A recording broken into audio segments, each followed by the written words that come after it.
Whoever can sit here at a tragic moment like this and laugh and smile. You get it? I get it. You get it? You get it? Everybody gets it. It's not Africa. Oh, this is Africa. It's not Somalia or wherever. I was born in America.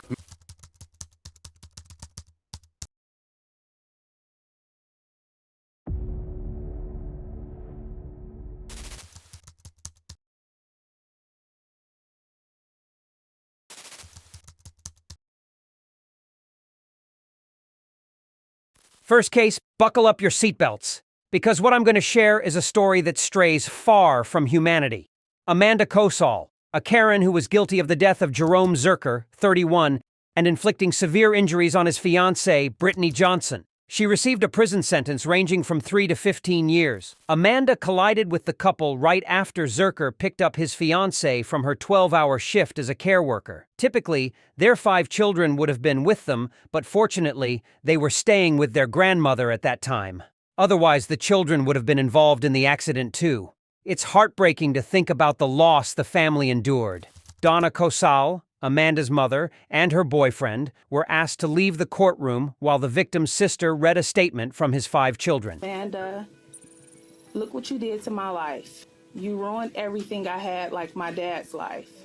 Video footage from inside the courtroom showed the judge getting frustrated with them for smirking.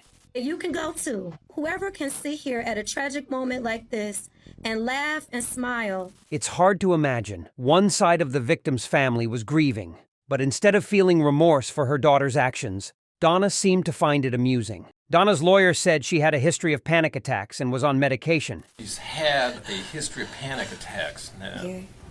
She's on medication. She apologized to the court, but it's still difficult to understand her behavior in the courtroom. Laughing or smirking during such a serious situation where someone has lost their life is deeply troubling. Donna was sentenced to 93 days in jail, but after she tearfully apologized in court, she was released.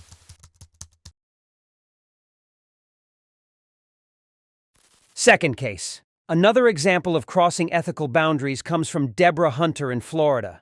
She deliberately coughed on Heather Sprague at a Pier 1 store during the spread of the coronavirus. As a consequence, she was given a 30-day jail sentence. Heather Sprague was recording a disagreement between Hunter and the store staff. When Hunter noticed her, she made a mean gesture, then walked over and threatened to cough on her. I think I'll get real close to you and cough on you then. How's that? Shockingly, she followed through with her threat and coughed on Sprague. And that's not all. Sprague, who had a brain tumor as well, was getting medical care. She told the judge that after the incident, she spent days feeling very worried about being infected. Imagine a person already battling for her life because of cancer, and she had to face the fear of being infected by the virus. The intention of the defendant's actions could only have been to transmit sickness or to leave me fearful that I had been infected. She tried to find a place where she and her family could get tested for the coronavirus. Luckily, the tests were negative.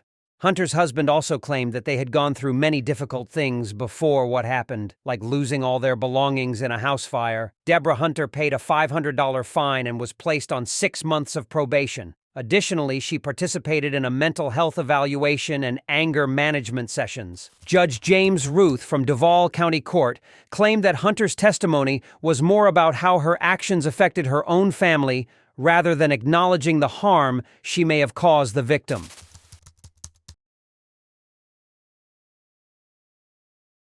Third case. Get ready for another surprising story, this time involving a judge exhibiting unexpected behavior. In the Essex family court, Judge Convery upset lawyer Alvarez with what he said. When Alvarez's client, Benjamin Taylor, couldn't show his Social Security earnings papers, Convery didn't believe it. He asked if others had received their statements. You get it? I get it. You get it? You get it? Everybody gets it. Alvarez then admitted she hadn't received hers for 3 years. No, I don't get it. They sent it to my home 4 years ago. I haven't received it in the last 3. Then James Convery asked a lawyer when she became an illegal alien. Well, when did you become an illegal alien? Alvarez clearly expressed dissatisfaction and left the courtroom.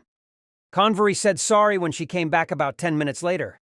Furthermore, in another incident involving Convery during a child support hearing on September 20th, 2007, the father's lawyer, Joseph Kozielski, mentioned that his client wore a hearing aid. Upon hearing this, Convery reportedly responded with a quizzical, "What?" which elicited laughter from those present in the courtroom. Later in the hearing, Kozielski's lawyer talked about his medical history after the divorce. Upon learning about the 5 knee operations, a back operation, hip and knee replacements, and a separated shoulder, Convery made jokes regarding these medical procedures. Kozielski and his lawyer promptly lodged complaints against Convery for his conduct. He apologized, explaining that he had no intention of insulting or upsetting Kozielski. He clarified that his remark was aimed at suggesting that Kozielski might find relief after undergoing the surgeries. Convery admitted that his words could have been hurtful and emphasized that he bore no bias towards Alvarez. Finally, he was accused of violating a code of judicial conduct because a judge must behave well to keep the court fair and independent.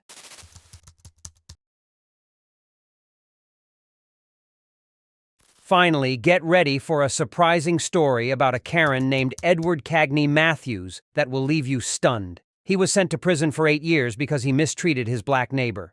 The neighbor lived in Essex Place condominiums, which are near Philadelphia. He admitted to being guilty of showing bias against others and having illegal drugs with the intention of selling them. In the video that spread widely online, Matthews can be seen confronting the man aggressively, using a racial slur, bumping chests with him, and boasting about forcing other black homeowners to leave the area. Mount Laurel Police, get these out of here and you can't do. That's me talking. Matthews also spat and yelled at the victim. The day after the video went up on the internet, lots of people gathered outside Matthews's house. They wanted him to go to jail and have more charges against him. The people stayed there for a long time until the police came and arrested him. Before his arrest, Matthews called his black neighbors mean names like monkeys. He also sent them scary emails and letters and even shot their cars with BB pellets. This man went way beyond and didn't think about the consequences of his actions. The lawyers claimed that Matthews kept scaring at least 5 of his neighbors and the people who run the condo.